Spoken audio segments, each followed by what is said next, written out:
الحمد لله نحمده ونستعينه ونستغفره ونعوذ بالله من شرور أنفسنا ومن سيئات أعمالنا من يهده الله فلا مضل له ومن يضلل فلا هادي له ونشهد أن لا إله إلا الله وحده لا شريك له ونشهد أن محمدا عبده ورسوله أما بعد فإن خير الحديث كتاب الله وخير الهدي هدي محمد صلى الله عليه وسلم وشر الأمور محدثاتها وكل محدثة بدعة وكل بدعة ضلالة وكل ضلالة في النار يا أيها الذين آمنوا اتقوا الله حق تقاته ولا تموتن إلا وأنتم مسلمون يا أيها الناس اتقوا ربكم الذي خلقكم من نفس واحدة وخلق منها زوجها وبث منهما رجالا كثيرا ونساء واتقوا الله الذي تساءلون به والأرحام إن الله كان عليكم رقيبا يا أيها الذين آمنوا اتقوا الله وقولوا قولا سديدا يصلح لكم أعمالكم ويغفر لكم ذنوبكم ومن يطع الله ورسوله فقد فاز فوزا عظيما اللهم صل وسلم على عبدك ورسولك نبينا محمد أعوذ بالله السميع العليم من الشيطان الرجيم للذين أحسنوا في هذه الدنيا حسنة ہر قسم کی حمد و ثنا کبریائی بڑائی تعریفات تمجیدات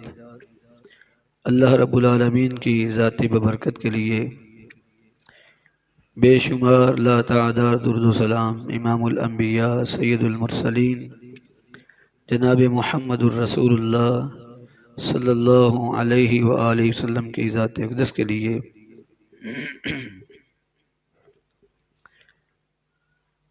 اللہ کی توفیق سے آج کے خطبے کا موضوع میں نے کیا کیا اس حوالے سے بیان کیا جائے گا کہ زندگی بڑی تیزی سے گزر رہی ہے، لیل و نہار بڑی تیزی سے جاری ہیں۔ کیا میں نے اپنی زندگی کے لیے کیا کیا، کیا بھلائی اکٹھی کی اپنے لیے، کیا آخرت کا توشہ تیار کیا؟ تو اللہ کی توفیق شامل حال ہوئی تو اس پر بات کی جائے گی۔ جب سے رب تعالیٰ نے یہ دنیا بنائی ہے تو اس میں حق اور باطل، خیر اور شر، اس کا باہمی تقابل رہا ہے۔ کچھ رحمان کے بندے ہوئے، کچھ شیطان کے بندے بنے۔ کچھ لوگ دنیا میں آئے، ان کو اللہ نے دنیا دی، ان کی صلاحیتیں، ان کی محنتیں، ان کی تگ و دو، ان کی دوڑ دھوپ صرف دنیا کے لیے ہی رہی۔ دنیا کا مال دنیا پر لگا کے چلے گئے۔ اور کچھ اللہ کے بندے ایسے جن کو موفقین کہا جا سکتا ہے، جو اہل توفیق تھے، جن کو اللہ نے توفیق بخشی، انہوں نے اپنی قوتیں، اپنی صلاحیتیں، اپنی توانائیاں، اپنا وقت، اپنی ہمتیں، اپنا روپیہ پیسہ دین کے لیے، اپنی آخرت کو سنوارنے کے لیے لگا دیا۔ اور یہی لوگ خوش نصیب لوگ ہیں کہ جنہوں نے دنیا میں رہ کر اپنی آخرت کے لیے فکر کر لی، اپنی آخرت کے لیے توشہ تیار کر لیا، تو اپنے لیے تو سارے جیتے ہیں، لیکن اللہ کی مخلوق کے لیے جینا یہی در حقیقت جینا ہے۔ نبی علیہ الصلوۃ والسلام کا فرمان ہے، خیر الناس انفعهم للناس، سب سے بہترین انسان وہ ہے جو انسانیت کی بھلائی کے لیے ہو، جو انسانیت کے لیے نفع مند ہو۔ بڑے بڑے لوگ آئے لیکن آج ان کا کوئی نام لینے والا نہیں ہے، نہ کوئی ان کو یاد رکھنے والا ہے۔ لیکن کچھ اللہ کے بندے ایسے بھی آئے جنہوں نے تاریخ کے اوراق پر ایسے ایسے نقوش چھوڑے، اپنی ایسی ایسی یادیں چھوڑی ہیں کہ رہتی دنیا تک جب بھی ان کا نام لیا جاتا ہے تو رحمت اللہ علیہ کہا جاتا ہے، کوئی ان کو رضی اللہ عنہم کہتا ہے، اور اللہ کے انبیاء ہیں تو علیہم الصلوۃ والسلام کہا جاتا ہے۔ آج چاہے وہ دنیا سے سالوں،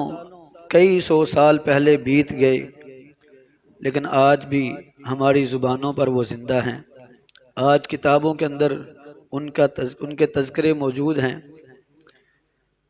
تو کیا وجہ ہے، ان کو یہ چیز کیسے حاصل ہوئی، یہ مقام کیسے ملا، وہ اس تک کیسے پہنچے، یہ ہم نے سوچنا اور فکر کرنی ہے کہ میں اپنی زندگی میں صرف اپنے لیے جی رہا ہوں، اپنی اولاد کے لیے جی رہا ہوں، اپنے رشتہ داروں کے لیے جی رہا ہوں، یا میرا جینا، میرا مرنا اللہ کے لیے ہے۔ میں نے اللہ کے نام کو روشن کرنا ہے، کوئی نہ کوئی ایسی یادیں چھوڑنی ہیں، ایسی باتیں چھوڑنی ہیں، ایسے نشانات چھوڑنے ہیں، ایسے نقوش چھوڑنے ہیں کہ رہتی دنیا تک وہ میرے لیے صدقہ جاریہ بن جائیں۔ آج ہمیں ہر ایک کو یہ فکر کرنی چاہیے۔ ہماری فکر یہ ہے کہ میں دنیا سے چلا گیا تو میری اولاد کا میرے بعد کیا ہوگا، میرے بیوی بچوں کا میرے بعد کیا ہوگا، لیکن کبھی کسی نے یہ فکر کی کہ اگر میں دنیا سے چلا گیا، میرے مرنے کے بعد میرا کیا بنے گا، میرا کیا ہوگا، میں نے کیا کیا ہے، میں نے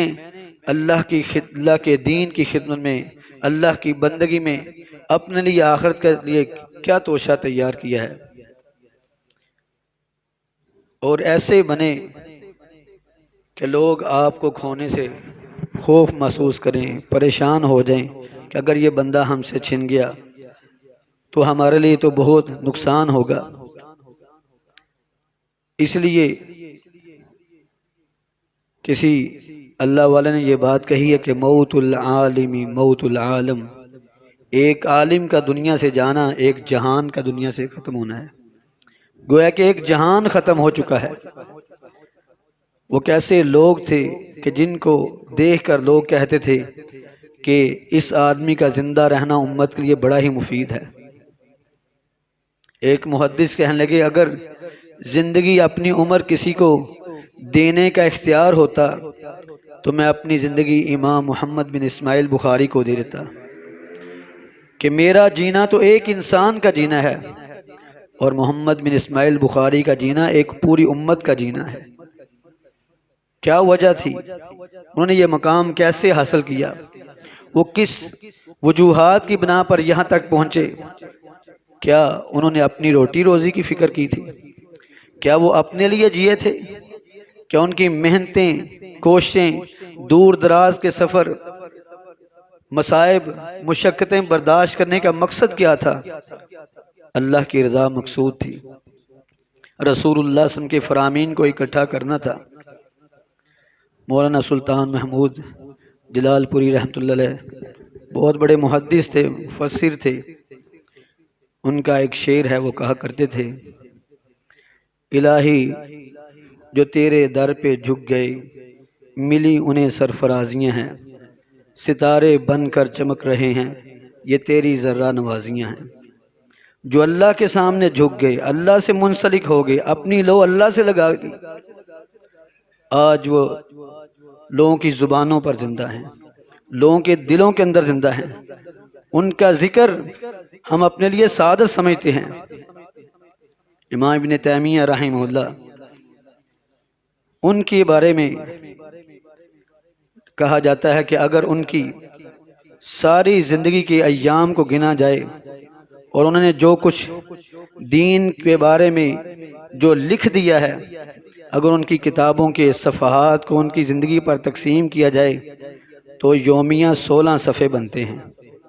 حالانکہ انسان پیدا ہوتے ہی لکھنا نہیں شروع کرتا، زندگی کا ایک وقت آتا ہے کہ جب وہ لکھنا شروع کرتا ہے، جب وہ کتابیں لکھتا ہے، تصانیف کرتا ہے۔ اسی طرح امام عبد الرحمن بن جوزی رحمۃ اللہ علیہ بہت بڑے خطیب بھی تھے، بہت بڑے مناظر بھی تھے، بہت بڑے محدث بھی تھے، بیسیوں کتابیں لکھی، دین کے بارے میں لکھنے میں مصروف رہتے۔ اگر کوئی دوست آتا تو اپنی گھیسی ہوئی کلمیں صحیح کرنا شروع کر دیتے، اپنے وقت کو ضائع نہیں کرتے تھے، اپنی گھیسی ہوئی کلمیں درست کرنی شروع کرتے۔ اور ان کے بارے میں کہا جاتا ہے کہ جب انہوں نے وفات پائی تو ان کی کلمیں تراشنے سے جو بورا اکٹھا ہوا تھا، اس کے ذریعے ان کو غسل دینے کے لیے پانی گرم کیا گیا تھا۔ تصور کیجیے، حالانکہ بورا بڑی جلدی جلتا ہے، وہ کتنی مقدار میں ہوگا کہ جس سے آگ جلائے گی ایک بندے کے لیے، پانی گرم کیا گیا ہے۔ اور وہ مرد مجاہد کہ جس کے مجمع میں 20 ہزار افراد کا مجموعہ ان کے سامنے بیٹھتے تھے، وہ دین کی باتیں ان کو بیان کرتے۔ امام بخاری رحمہ اللہ کے بارے ان کے شاگرد بیان کرتے ہیں کہ میں اپنے استاد کی مجلس حدیث میں آیا، ان کی مجلس حدیث میں 20 ہزار سے زائد افراد موجود تھے جو رسول اللہ صلی اللہ علیہ وسلم کی حدیث لکھنے کے لیے، حدیث سننے کے لیے آئے تھے۔ تو بھائیو، ہم نے یہ سوچنا ہے کہ ہماری زندگی بڑی تیزی سے گزر رہی ہے، یہ زندگی ایک بار ہی ملنی ہے، بار بار نہیں ملنی۔ میں نے اپنی 20 سالہ، 30 سالہ، 40 سالہ، 50 سالہ زندگی میں اپنی اولاد کے لیے تو گھر بنا لیا، اپنی اولاد کے لیے روزگار تو بنا لیا، اپنے لیے تو روزگار بنا لیا۔ میں نے، آپ نے یہ فکر کرنی، یہ سوچنا ہے کہ میں نے آج تک اللہ کے دین کے لیے کیا کیا ہے۔ کیا ہماری زندگی انہی کفار جیسی ہیں، یا میں نے دین کو کوئی نفع پہنچایا ہے؟ میں نے کوئی ایسا بندہ اپنے لیے صدقہ جاریہ بنایا ہے کہ میرے مرنے کے بعد میرے لیے بخشش کی دعائیں ہوں، میرے مرنے کے بعد وہ نمازیں پڑھے، مجھے اجر و ثواب ملے؟ نبی علیہ السلام نے اللہ کی راہ میں خرچ کرنے کا حکم دیا۔ صحابہ ایک دوسرے کی طرف دیکھ رہے تھے، ایک صحابی کھڑے ہوئے، مال کا تھیلا پکڑا اور ان سے اٹھایا نہیں جا رہا تھا، لا کر رسول اللہ صلی اللہ علیہ وسلم کے سامنے رکھا۔ نبی علیہ السلام بڑے خوش ہوئے جب انہوں نے یہ کام کیا، دیگر صحابہ نے دیکھ کر انہوں نے بھی کھڑے ہوتے آتے گئے اور اللہ کی راہ میں دیتے گئے۔ رسول اللہ صلی اللہ علیہ وسلم نے فرمایا کہ من سن فی الاسلام سنتا حسنتا فلہ اجرہا واجر من عمل بہا، جس نے اسلام کے اندر ایک نئی چیز لوگوں میں رائج کی، دین کے مسئلے میں لوگوں کو شوق دلایا، اسے دیکھ کر لوگوں نے دین کے اس کام پر عمل کیا، فرمایا کہ فلہ اجرہا، اسے اس کا اجر ملے گا، واجر من عمل بہا، اور جو لوگ اس پر عمل کریں گے اس کا بھی اس کو اجر ثواب ملے گا۔ کیا میں نے ایسا کوئی دین کا کام کیا ہے کہ جسے لوگ اور اس پر عمل پیرا ہوتے رہیں؟ پیارے پیغمبر علیہ السلام نے فرمایا اذا مات الانسان انقطع عنہ عملہ الا من ثلاث، جب انسان فوت ہوتا ہے اس کے سارے اعمال منقطع ہو جاتے ہیں، نیکیاں رک جاتی ہیں، الا من ثلاث،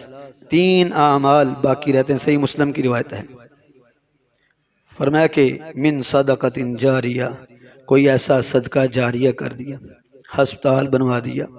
کسی جگہ فلٹر پلانٹ لگا دیا، یا پھر مسجد بنوا دی، مسجد کی تعمیر میں حصہ ڈال دیا، جب تک وہ خیر کا کام ہوتا رہے گا اسے برابر اجر و ثواب ملتا رہے گا۔ نبی علیہ السلام سے صحابی نے عرض کہ اللہ کے پیارے حبیب، میری ماں نے مال چھوڑا، ان کی خواہش تھی کہ میں اللہ کی راہ میں خرچ کروں، تو میں ان کی رقم کہیں لگا سکتا ہوں؟ آپ نے فرمایا ہاں۔ فرمایا پھر کہاں لگاؤں؟ فرمایا کہ سقی الماء، پانی پلانے میں، کہیں ٹھنڈے پانی کا کولر لگا دو یا فلٹر پلان لگا دو، کوئی ایسا کام، پانی والا کام کر دو۔ تو فرمایا یہ صدقہ جاریہ، جب تک لوگ اسے استعمال کریں گے، اس سے مستفید ہوتے رہیں گے، اسے برابر کا اجر و ثواب ملتا رہے گا۔ اور دوسرا آپ نے فرمایا کہ من ولد صالح یدعو لہ،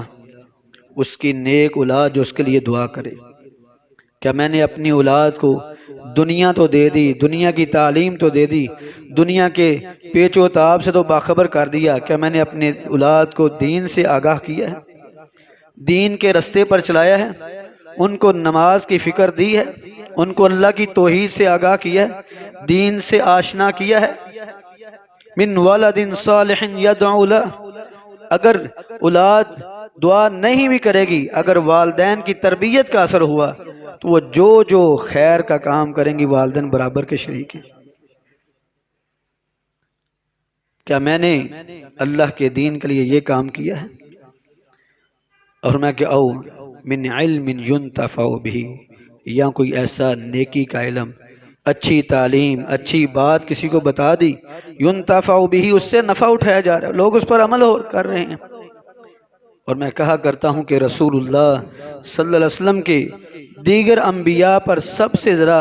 افضل ہونے کی علامتوں میں سے ایک علامت یہ بھی ہے کہ جتنے بھی انبیاء آئے ان کی شریعتیں منسوخ ہو گئی، ان کی شریعت پر عمل کیا جاتا تھا، نبی کو ثواب ہوتا تھا، لیکن ان کی شریعتیں منسوخ ہو گئیں، اس پر عمل نہیں ہو سکتا۔ اور ہمارے پیارے پیغمبر علیہ السلام جو تعلیم ہے، جو دین اسلام ہے، قیامت کی دیواروں تک جاری رہے گا، اور آخری امتی جس فرمان پر عمل کرے گا، جتنے لوگ درمیان میں واسطہ بنے رسول اللہ صلی اللہ علیہ وسلم تک، سب کو اللہ برابر کا ثواب عطا فرمائے۔ اور یہ اللہ کی کتنی رحمت ہے اس امت کے لیے۔ نبی علیہ السلام نے فرمایا کہ ایک بندہ کمائی کرتا ہے، کمائی کر کے لا کر بیوی کو دیتا ہے، بیوی اپنے نوکر کو کہتی یہ لو پیسے اور اللہ کی راہ میں خرچ کر دو۔ فرمایا کہ ایک درہم سے، ایک پیسے سے 3 بندوں کو اللہ اجر عطا فرماتے ہیں، 3 بندے اجر و ثواب میں شریک ہوتے ہیں۔ فرمایا کہ جس نوکر نے جا کر خوش دلی سے اللہ کی راہ میں خرچ کیا اسے بھی ثواب، بیوی نے بھیجا تھا اسے بھی ثواب، اور خاوند نے کمائی کی تھی اسے بھی ثواب، کسی ایک کے اجر و ثواب میں کمی نہیں ہوگی، تینوں کو برابر برابر اللہ اجر و ثواب عطا فرمائیں گے۔ تو کتنی اللہ کی رحمتیں ہیں، کتنی خیر و برکت ہے اس امت کے لیے۔ تو فرمایا کہ نیکی کا علم، نیک علم، نیکی کی بات کسی کو بتا دی، آپ میں امر بالمعروف صدقہ، نیکی کا حکم دے دینا یہ بھی صدقہ خیرات ہے، ونہی عن المنکر، برائی سے روکنا یہ بھی صدقہ خیرات ہے۔ حتیٰ کہ میں تبسمک فی وجہ اخیک صدقہ، اپنے مسلمان بھائی کو مسکراتے چہرے سے ملنا یہ بھی صدقہ ہے تمہارے لیے۔ تو بھائیو اس لیے نیکیاں کمائیں، نیکی کے اثرات چھوڑیں، اچھی فضا قائم کر دیں، اپنے لیے ایسا توشہ تیار کر لیں جو ہمارے لیے بخشش کا ذریعہ بن جائے۔ اور اگر لوگوں کے اندر، اپنی اولاد میں، اپنے رشتہ داروں میں، اپنے شاگردوں میں اگر بری باتیں منقول کی یا آپ کسی کو برے رستے پر لگایا، تو فرمایا کہ من سن فی الاسلام سنتا سیئتا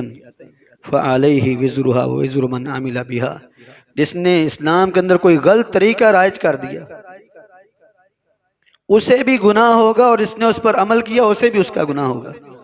اور اس کا گناہ اس کے پلڑے میں ڈالا جائے گا۔ اور پیارے پیغمبر علیہ السلام نے تو یہاں تک فرمایا کہ ما من نفس تقتل ظلما الا کان علی ابن آدم الاول کفل من دمہا، کوئی بھی جان ناحق مظلوم قتل ہوتی ہے، الا کان علی ابن آدم الاول کفل من دمہا، اس کے گناہ کا حصہ آدم کے پہلے بیٹے قابیل کے ذمہ ڈالا جاتا ہے۔